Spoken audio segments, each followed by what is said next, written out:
Alright, so now Saruman's first strike force, kind of his first team of Uruk-hai is ready, and he says, "Go find the hobbits.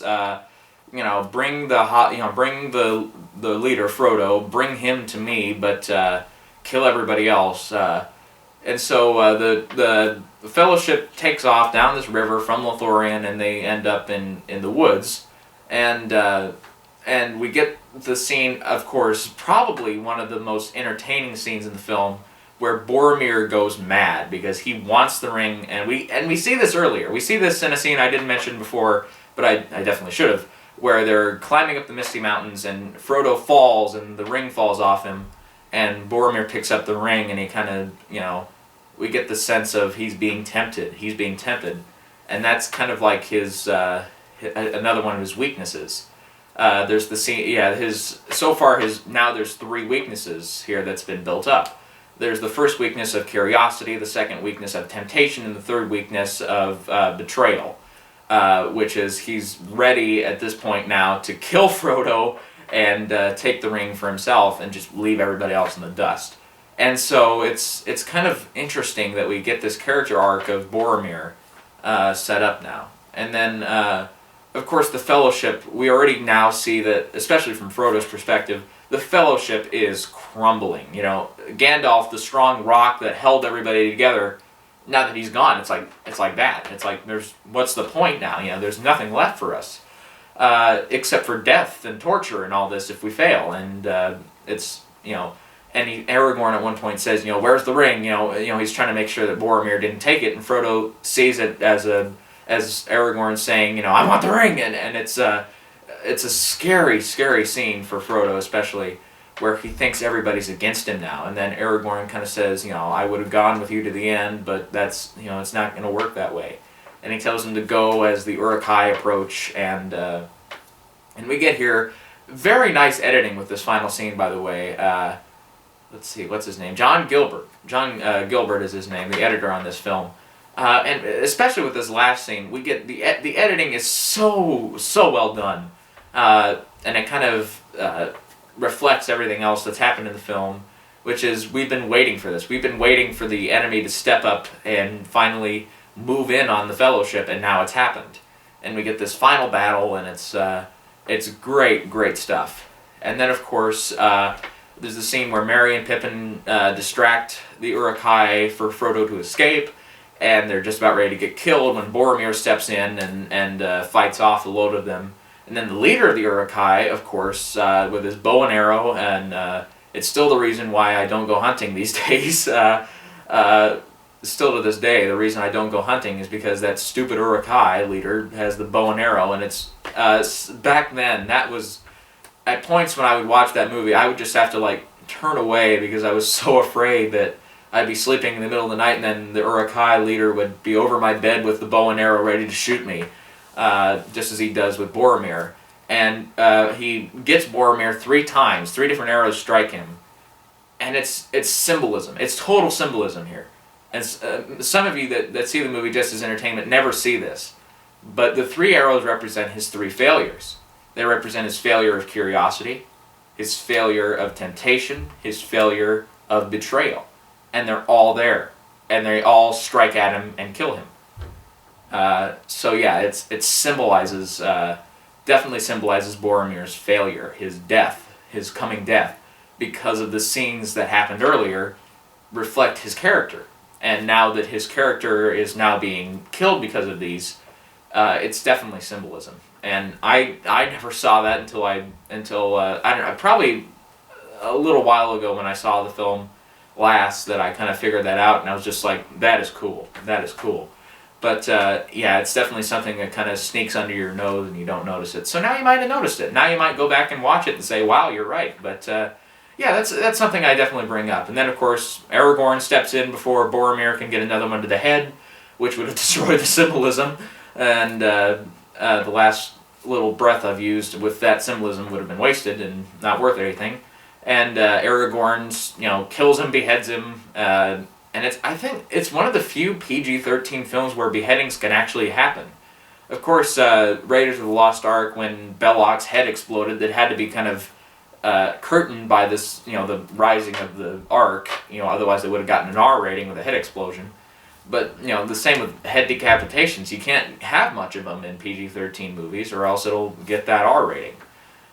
So yeah, and then Boromir dies, and there's this kind of dark foreboding by his character where he says, I failed in a way. I represent man as a whole, and man has failed. I failed this fellowship just as man has failed Middle-earth. And Aragorn says, no, this won't happen. I won't allow this to happen. Our people, he says, Gondor, because he's actually from Gondor, he says, our people will not fail. We will succeed in this. And it's brilliant stuff where Aragorn kind of forgives Boromir, because a few seconds ago maybe Boromir could have killed Frodo, and now he's forgiving him. And it's a great scene. And then we get an even better scene, which is one I always remember as well, because it's a scene where Frodo takes off with the boat, and then Sam catches up to him and says, you can't, I'm coming with you. He says, you can't go anywhere without me, because Gandalf said, don't let him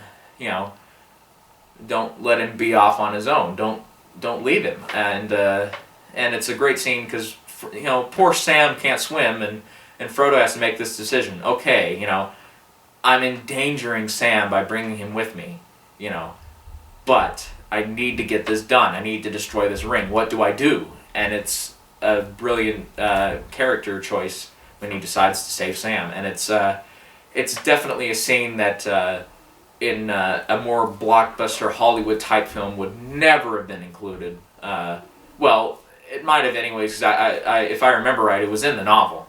But yeah, I think it definitely wouldn't have been as relevant. It just would have been like a passing thing. If any of you remember the 1978 film Lord of the Rings, which was an animated film based on just the first 2 books, or at least the first 1.5 books, I should say, because there were parts of the Two Towers novel that didn't get into that film, that they decided to save for The Return of the King. It's kind of strange how they did the same with this Peter Jackson trilogy as well, where in that version of it, Sam just says, I'm drowning, and it's kind of comedic, and then he pulls him out and says, let's go. But here it's much more thematic, it's much more dramatic. So yeah, and then of course the trio left behind, Legolas, Gimli, and Aragorn, see that Merry and Pippin have been captured by the Uruk-hai, and they're on their way to Isengard basically to be tortured and killed, and they have to make this choice. Okay, Frodo is off here, possibly with Sam, they don't know, and then we have Merry and Pippin over here, and they are certain to die. Frodo and Sam, if they have the right encouragement, they have the right stuff, they can make it to Mordor and they can throw the ring in and that's it. But what do we do about these two, they are certain to die, and they decide they're going to go after them? Another great character choice scene that was barely in, once again, the original 78 film, which I won't review now, but I'll review eventually probably. But yeah, it's brilliant stuff, and of course the big length of it allows this and encompasses this. But yeah, and then the final scene where Frodo and Sam start to enter into Mordor, they're still on the road to Mordor, I should say, but they're getting closer. They can see it clearer and clearer. Where kind of Frodo says, "I'm glad you're with me, Sam." He's glad that he's made the choice of allowing Sam to go with him, and it's here that Frodo finally realizes. Yes, the big realization scene is with him, that it's ready. He's ready to go on this journey now that Sam is with him. Recap here. Right away, Lord of the Rings, Fellowship of the Ring is 10 out of 10. It's got everything you need. It's got entertainment, it's got action scenes, it's got heroism, it's got symbolism, it's got everything that we love to see in movies. Brought to the mainstream, even if it is 3 hours long or the extended cut is over 3.5 hours long, we see that this is a great epic. The first in a trilogy that is certainly going to go great places. The acting is superb. Every performance is on the level. Every actor brings something to their character that we feel is necessary. And we definitely see profound performances in the mix of things.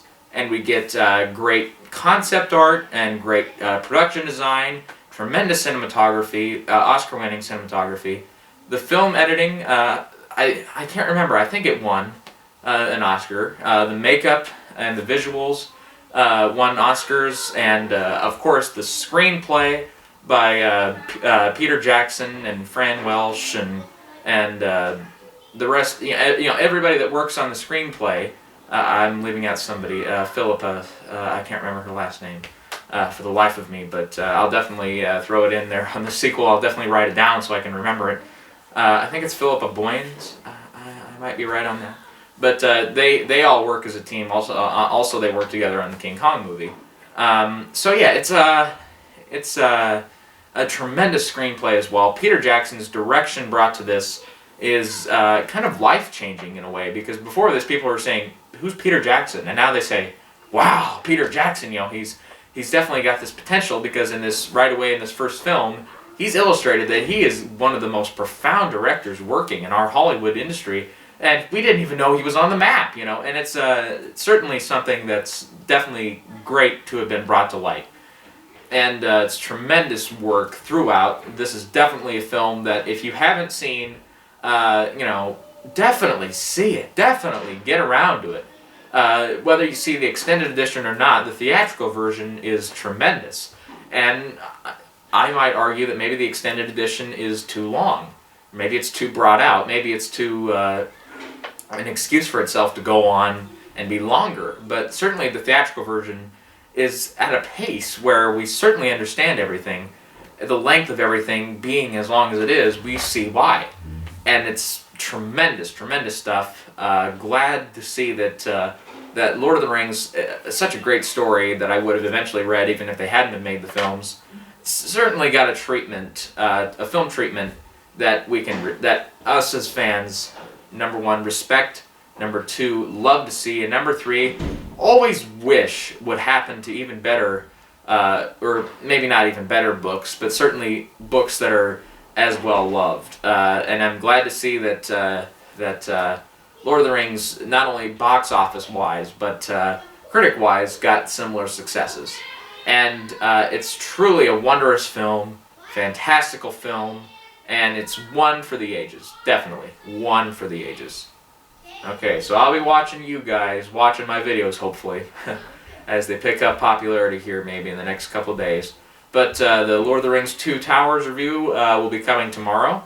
And then Return of the King review will be coming on Saturday. And possibly in that next week, maybe a recap of the trilogy separate video, or maybe I will include it on the Lord of the Rings Return of the King video, or maybe a little of both. And then definitely in that next week or so, before The Hobbit comes out on December 14th, which I plan to see it on opening day, possibly a midnight show. If it is a midnight show, I'll try my best, because I do hear it's not going to be as long as the theatrical Lord of the Rings films, but it's going to be still in the 2-hour, 45-minute long range, somewhere in there. Certainly if I'm awake enough at 3 o'clock in the morning then, to be able to give, probably at that point it'll probably be like this, almost an hour-long review. Then certainly I'll do it. If not, then I'll catch up on sleep or something. But yeah, I definitely will get my early thoughts on that as to what I expect out of it, what I hope to get out of it, and so on. Hopefully within a week or so before that film comes out, but we have a little ways to wait before then. So I think that'll do it for now. Here I'm signing off, and definitely in these next couple weeks, get excited for The Hobbit. Go back and rewatch these movies. You might, maybe from this review, maybe you've seen something that you never saw before. So I think that'll do it.